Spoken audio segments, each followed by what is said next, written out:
Assalamualaikum warahmatullahi wabarakatuh. Perkenalkan, nama saya Muhammad Taufik Hidayat dari Prodi Manajemen Sore B.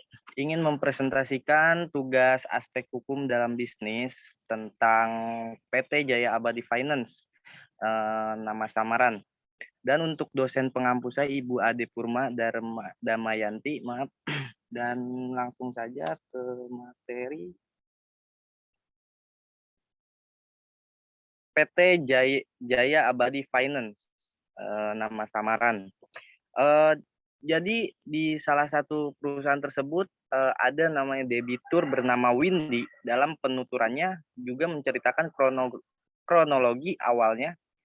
Manakala Windy yang merupakan warga Kota Bekasi tersebut merupakan salah satu customer loyal debit atau dalam kurung debitur PT Jaya Abadi Finance melakukan perpanjangan pinjaman atau top up kredit. Track record pembayaran Windy Anjartias dinilai bagus sehingga pihak PT Jaya Abadi menawarkan top up kembali. Namun sangat disayangkan olehnya dan selain itu dirinya pun tak habis pikir kok bisa data debitur dapat dipalsukan oleh perusahaan sekelas PT Jaya Abadi Finance.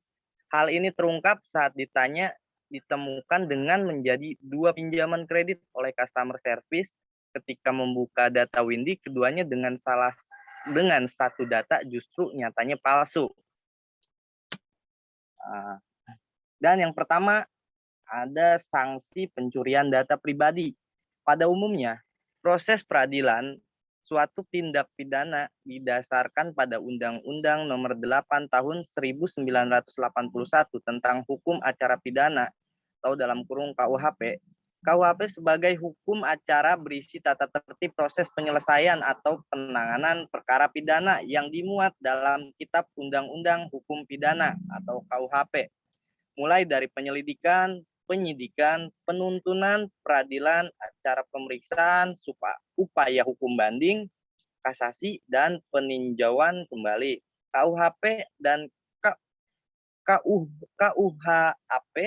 KUHP sendiri merupakan lex generali dalam hukum pidana. Artinya apabila terdapat undang-undang lain di luar KUHP dan KUHP yang memiliki hukum acara khusus dan sanksi pidana yang spesifik, maka ketentuan tersebut berlaku secara lex spesial. Sayangnya, sepanjang penelusuran kami, seluruh regulasi yang berkaitan dengan perlindungan data pribadi tidak ada yang mengatur sanksi pidana bagi pelaku pencurian data pribadi. Meski demikian, saat ini pemerintah dan Dewan Perwakilan Rakyat atau DPR sedang dalam proses pengesahan rancangan undang-undang RUU Perlindungan Data Pribadi. RUU ini telah menjadi prioritas oleh DPR agar segera disahkan menjadi undang-undang sehingga tidak terjadi kekosongan hukum. Oke. Dan yang kedua ada teori pendukung untuk menyelesaikan masalah. Yang pertama, korban dapat mengajukan gugatan ganti rugi terhadap pihak yang menggunakan data pribadi tanpa izin berdasarkan pasal 1365 Kitab Undang-Undang Hukum Perdata KUH Perdata. Pasal ini berbunyi, tiap perbuatan yang melanggar hukum dan membawa kerugian kepada orang lain mewajibkan orang yang menimbulkan kerugian itu karena kesalahannya untuk menggantikan kerugian tersebut. Uraian lengkap mengenai kebocoran data pribadi dapat Anda simak dalam artikel data pribadi bocor. Nah, penyelesaian masalahnya, Undang-Undang Nomor 23 Tahun 2006 tentang administrasi kependudukan sebagaimana yang telah diubah dengan Undang-Undang Nomor 24 Tahun 2013 tentang perubahan atas Undang-Undang Nomor 23 Tahun 2006 tentang administrasi kependudukan. Undang-Undang Nomor 11 Tahun 2008 tentang informasi dan transaksi elektronik sebagaimana telah diubah dengan Undang-Undang Nomor 19 Tahun 2016 tentang perubahan atas Undang-Undang Nomor 11 Tahun 2008 tentang informasi dan transaksi elektronik.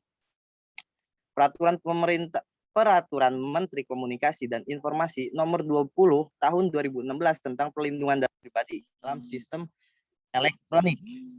Oke. Jadi untuk kesimpulannya adalah seharusnya pihak perusahaan harus lebih teliti lagi terkait data para debitur agar lebih aman dan tidak bocor dan disalahgunakan oleh pihak-pihak yang tidak bertanggung jawab. Karena kesalahan seperti ini sudah sering terjadi di perusahaan-perusahaan finance lainnya. Mungkin saat penginputan data harus lebih tertutup lagi. Jadi presentasi tentang aspek hukum kali ini cukup sampai di sini aja. Bila mana ada kesalahan, mohon dimaafkan. Billahi taufiq wal hidayah. Wassalamualaikum warahmatullahi wabarakatuh.